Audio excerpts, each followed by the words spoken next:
जिल्हा परिषद केंद्रीय प्राथमिक शाळा लोहारा या शाळेतील विद्यार्थ्यांना स्थितिक विद्युत याच्या अंतर्गत असलेला हा प्रयोग विद्यार्थ्यांना दाखवत आहोत।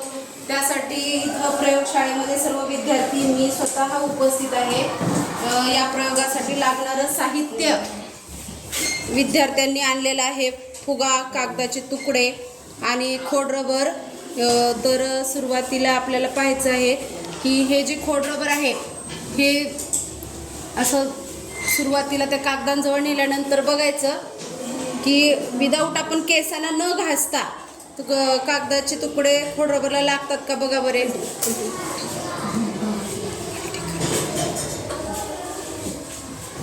लागत नाही, बरोबर। हां, तुम्हीच सांगायचं आता।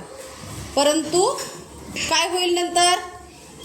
लागत नाही। खोड रबर जर आपण केसांना घासलं तर काय होईल? कागद चिपकेल।